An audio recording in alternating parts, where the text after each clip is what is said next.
The morning I stood in the Breadline on Merchant Street, I was wearing a good gray overcoat and a dress shirt that had not been properly white in 3 weeks, and I was hoping that no one I knew would see me there.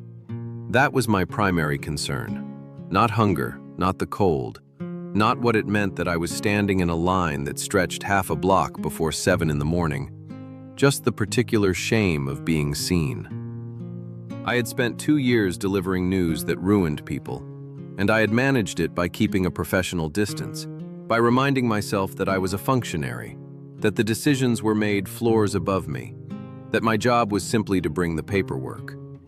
I had been very good at that distance. I had kept it right up until the morning 11 weeks before, when the distance collapsed entirely, and there was nothing left on the other side of it but me, in a good gray overcoat, standing in a line I had always walked past on the way to work. The St. Casimir Relief Station on Merchant Street operated out of a church basement that smelled of cabbage and damp wool and the particular sweetness of too many people in a small space. They served breakfast from 6 to 8, lunch from 11 to 1. The line moved at the pace determined by 2 women with ladles and a third who handed out bread, a piece per person, no exceptions. A rule she enforced with the flat implacability of someone who has seen what happens when exceptions begin. I had arrived at 6:40, which put me about 40 people from the door, and I had stood with my collar up and my eyes on the back of the man ahead of me, and tried to look like I was somewhere else in the way that is never as convincing as you hope. It was cold. Chicago in December of 1931 had the specific quality of a city that has stopped generating enough heat to keep itself warm. Not the clean cold of an empty landscape, but the gray, wet cold of a place where too many people are not eating enough to maintain their own temperature. The man ahead of me had newspaper inside his coat. I could hear it when he moved. I made a mental note of this. I had learned a great many practical things in 11 weeks that I had not known before. This is what happens when the distance collapses. I had been a loan officer at Merchants Trust Bank for 6 years. I was not the man who made the decisions. That was Hargrove, on the 4th floor, who I had met perhaps twice. But I was one of the men who implemented them. Between the autumn of 1929 and the spring of 1931, I had processed 112 foreclosure notices. I know the number precisely because I counted them in the 11th week, on a Tuesday afternoon when I had nothing else to do, and found that I could not stop myself from adding them up. 112 families, 112 pieces of paper, each one initialed at the bottom by me, each one representing a specific acreage and a specific name, and a set of circumstances I had been trained not to look at too closely. I had delivered 37 of them personally. The rest were handled by mail. The personal deliveries were reserved for properties above a certain value or for situations where the bank's lawyers believed a human presence would reduce the likelihood of what was called in the paperwork a contested removal. I had driven to farms, to boarding houses, to small businesses, to a rooming house on the south side where a widow with 3 children had been 3 months behind on a loan her husband had taken out in 1928. I had stood on porches and at kitchen tables and twice in muddy fields, and I had handed people the thing that ended what they had been building, and I had said what I was trained to say, and I had gotten back in the bank's car and driven away. I had told myself I was doing a job. I had told myself this with the conviction of a man who needs to believe it. The morning my own notice arrived, not a foreclosure, I had rented, not owned, but a termination letter from the bank's Human Resources office, delivered by a man approximately my own age, in a good gray overcoat, who handed it to me at my desk and said the words he had been trained to say. I understood several things simultaneously. I understood what my face had looked like to the people on those porches. I understood what the words sounded like from the other side. And I understood that the professional distance I had maintained for 6 years was not a virtue. It was a mechanism for not having to know what I was doing. I had been in the line 40 minutes when I reached the door and went down the stairs into the basement. The smell intensified. Cabbage, damp wool, the sweetness of bodies, and the sound shifted to the low collective murmur of people eating, the clink of tin spoons against tin bowls. There were tables set in rows, most of them full. Women moved between them with coffee pots. A child was crying in the far corner with a quality of exhaustion rather than urgency. The cry of a child who has been crying for some time and no longer expects it to produce results. The serving line was along the left wall. A large pot, a woman with a ladle. I moved forward with the line. The woman ahead of me received her bowl and moved on. I stepped up. I looked at the ladle. Then I looked at the woman holding it. I knew her face. Not well. I had been in her kitchen for perhaps 12 minutes in March of 1930, a farmhouse kitchen outside Kankakee, Illinois, with linoleum on the floor and a child's drawing taped to the icebox, and a man who had not spoken from the moment I came in, who had simply sat at the table and looked at the piece of paper I placed in front of him with the expression of someone watching a thing happen that they cannot stop. His wife had been standing at the counter. She had turned when I came in and looked at me with dark gray eyes that I had noted at the time as unusually direct, and then filed away and not thought about again. I had not thought about her in the 19 months since. I thought about her now. She was looking at me. The ladle was in her hand. The line was waiting behind me. I watched her recognize me. It happened in stages. The first look, the slight narrowing, the specific moment when the connection was made. And I watched her face do the thing that faces do when a person receives information that requires a decision. She held the recognition for a long moment. Her jaw set. Her eyes went somewhere briefly that I did not follow. Then she looked at the bowl in her other hand, and she ladled the soup into it, and she handed it to me. She did not say anything. I did not say anything. I took the bowl and the piece of bread from the woman at the end of the table and found a place to sit. I ate the soup. It was barley and something I couldn't identify, and it was the best thing I had tasted in 3 weeks, which is to say it was warm and I had it, and those two facts were sufficient. I sat for a long time after I finished. I watched her. She worked with the particular efficiency of someone who has learned to be useful in the specific conditions of a specific task. The ladle never hurrying, never hesitating, her eyes moving down the line with the steady attention of someone who is tracking something beyond just the bowls. She spoke occasionally to the people she served.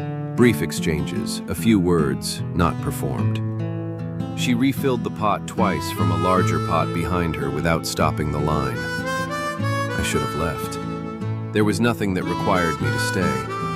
The tables were needed by people coming in from the cold, and I had eaten my portion and occupied my space, and my continued presence was not useful to anyone, least of all her. I stayed for 45 minutes. When the line thinned and the volunteer with the bread began stacking the remaining loaves, I carried my bowl and spoon to the washing station the way I had seen others do, and I went back up the stairs. She was behind me. "You can come back tomorrow," she said. "Line starts at 6. I turned. She was standing at the foot of the stairs, untying her apron, not looking at me. "Mrs. Kowalski," I said. It was the only thing I could think of that was true enough to say. She looked up then, the dark gray eyes. "My name is May," she said.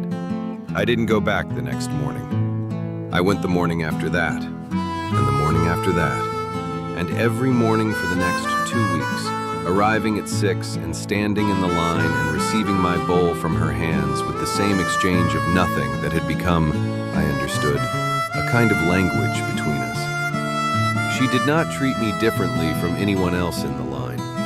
This was not unkindness.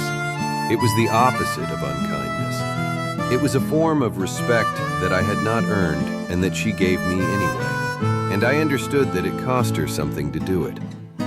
On a Thursday in the 3rd week, I arrived early enough to help carry the soup pots down the stairs. I had seen where they were stored and what needed doing, and I did it before anyone asked. May was already there when I came down with the second pot, and she looked at me with the expression that was not quite surprise, just a slight recalibration. "You don't have to," she said. "I know," I said. She handed me the ladle. I took the other position at the pot. We worked the breakfast line together for the first time. It was not so different from the other side of it. The same faces, the same cold, the same specific gratitude that looks like no expression at all because it has moved past the stage of being performed. I learned quickly to watch the line the way she did, to see the man who was about to lose his place in it because his knees were going, to see the child who needed the bread broken rather than handed whole, to see the woman at the back who had been standing for an hour and whose coat was not thick enough for the cold she'd been standing in. At 9 o'clock, when the line had cleared and the pots needed cleaning, May's daughter came down the stairs. She was 7 years old and small for it, and she had her mother's eyes and the expression of a child who has learned to be quiet in large rooms. She came to May and took her hand without saying anything, and May looked down at her with the expression I would eventually understand was the center of everything, the whole of what May was, and why she was here, and why she kept coming. "This is Ruth," May said, to me. "She comes after school on Thursdays." I crouched down to Ruth's level. "I'm Arthur," I said. Ruth looked at me with the serious gray eyes. "You were at our farm," she said. A child of 7. 7 in March of 1930 means she had been 5 then, and she remembered me, which meant she had been there and had seen me come in, and had held the sight of it somewhere in the specific memory that children hold without knowing they're holding it. "I was," I said. I did not qualify it. Ruth considered this. Then she said, "Mama makes good soup." "She does," I said. May was looking at me over Ruth's head with an expression I could not fully read. Not forgiveness exactly. I did not think I had the right to expect that, and I was not sure it was what was being offered. Something more careful than that. The specific look of a woman who has made a decision and is watching to see if the decision is going to prove itself right. I straightened up and went back to cleaning the pots. It was 2 weeks after that before I said the thing that needed saying. We were stacking chairs after the noon service, just the two of us, Ruth having gone home with a neighbor woman for the afternoon. May was moving with the easy efficiency of her, and I was slower than I should have been, and in one of the silences I said, "I need to tell you something about the farm." She stopped, held a chair, did not turn. "I know what I was," I said. "I know what I did. I know what it cost you." I set down the chair I was holding. "I have been trying to figure out why you handed me the bowl that first morning. I haven't been able to arrive at an explanation that doesn't require you to be more generous than anyone had reason to be." She was quiet for a long time. The church basement was quiet around us. The smell of it, cabbage, damp wool, extinguished candles, settling into the particular stillness of a room that has held a great deal of human difficulty and absorbed it. "Daniel sat at that table for an hour after you left," she said. "He didn't speak. I didn't speak. Ruth was at school." A pause. "He said that evening that the man who came had done his job, and that the man who had made the decision was somewhere else, and that there wasn't much point in hating the messenger." She set down the chair she was holding. "Daniel was a fair man. He believed in being fair even when it cost him." I looked at the floor. "He died in September," she said. "Heart. He was 41 years old." Another pause. "I spent a long time being angry at the right people. It wore me out." She finally turned. The gray eyes were steady and direct. "When you walked up to my line, I thought about sending you away. I thought about it for about 4 seconds." She looked at her hands. "And then I thought about Daniel, about what he said, about what kind of woman I want Ruth to watch me be." I did not say anything for a moment. There are things that deserve silence, and this was one of them. "He was right," I said finally. "About the messenger. I was the messenger, but I was a willing one. I could have found other work." I looked at her. I didn't look. She studied me for a moment. Then she said, "Are you looking now?" "Yes," I said, "for something worth doing." She picked up a chair. "The station needs someone to come in at 5:30 to start the pots before the volunteers arrive," she said. "The man who was doing it found work at the stockyards." She said it in the same tone she used for everything, the practical, unapologetic tone of a woman who has learned to ask for what is needed without dressing it up. "I can't pay you." "I know," I said. "I'll be here at 5:30. I was there at 5:15. She arrived at 5:30 and found the pots already on and the chairs already down and the bread table already set. And she looked at the room for a moment, and then she looked at me and said, "You were early." "Old habit," I said. "I used to open the bank." She almost smiled, not quite. The ghost of the expression that used to be quicker to smile. "That's a different kind of early," she said. "It is," I said. We worked the breakfast service. At 8:30, when the line had cleared and Ruth arrived for the walk to school, May introduced me again. "This is Arthur. He helps now." And Ruth looked at me with the serious gray eyes, and then she put her hand in mine for the walk to the corner, which was 3 blocks north, which was also where May walked to reach the laundry. We walked 4 blocks together, the 3 of us, in the December cold, Ruth between us. She told me about her teacher, about a girl named Patricia who had braids, about whether snow was water or something different. I told her it was water. She found this surprising. May walked on her side of Ruth with the expression that was not quite the almost smile, but was close to it. At the corner of Merchant and Harrison, Ruth went one way towards school, and May went the other toward the laundry.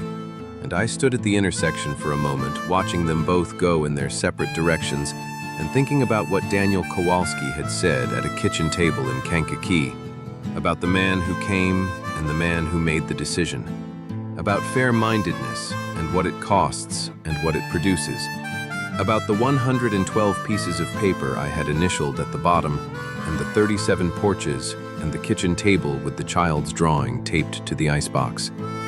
I thought about what May had said, about the 4 seconds, about the woman she wanted Ruth to watch her be. I went back to the station and washed the pots. I was there the next morning at 5:15 and every morning after that. In January, when the station's regular produce supplier reduced his donation by half because his own business was failing, I spent 2 days walking the market district with a list and May's handwriting in my pocket and came back with enough to keep the soup at full strength for 3 more weeks, which I accomplished by a series of negotiations I had not known I was capable of until I discovered that the skills I had spent 6 years using on behalf of a bank worked considerably better when applied on behalf of a church basement full of hungry people. May noted the full pots without commenting. This was how she noted most things I did, by continuing to work without making a production of having noticed.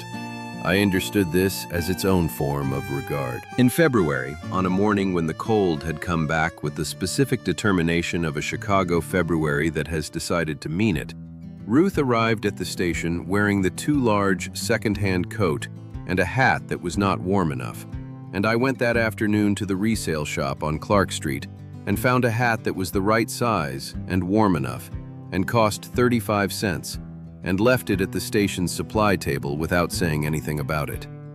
May found it. She knew because there was no other explanation. She did not thank me.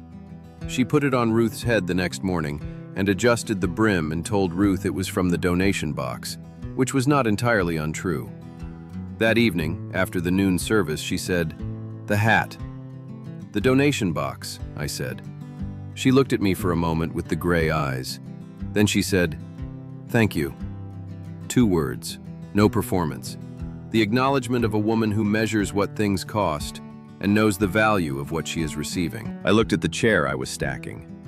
"I owe considerably more than a hat," I said. "Yes," she said, "you do." A pause. "But this helps." That was March of 1932.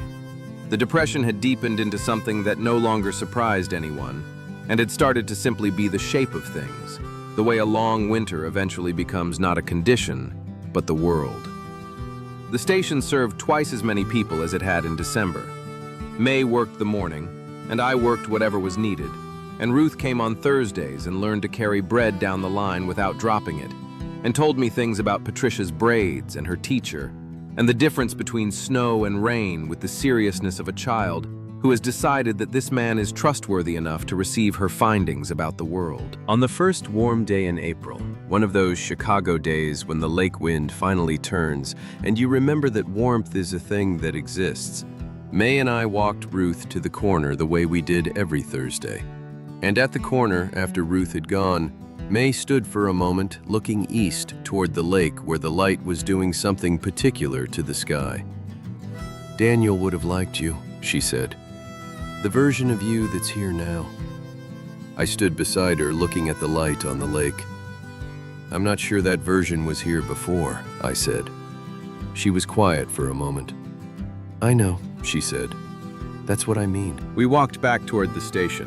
Not together exactly. We were still two people who had not said the thing that was beginning to be true, who had been careful with each other in the specific way of people who have both been hurt by carelessness and have no intention of being careless now. But we were close enough that our steps fell at the same pace, and in the April morning with the lake wind turning warm, that was not nothing. It was, in fact, considerably more than nothing. I had spent 6 years delivering bad news with professional distance, and 11 weeks learning what that distance had cost. Nay Kowalski had taught me, across a winter of barley soup and cold mornings and Ruth's hand in mine at the corner, that the opposite of distance is not recklessness. It is the slow, difficult, dignified work of being present for another person in the specific conditions of their actual life. Of carrying the pot down the stairs before anyone asks. Of finding the hat that fits. Of walking to the corner and standing for a moment at the place where the paths divide and being glad, quietly and without making a production of it, that you were there. I did not deserve the bowl she handed me that first morning. She knew that. She handed it to me anyway. I have been trying to be worth that bowl ever since. I think I might be getting there.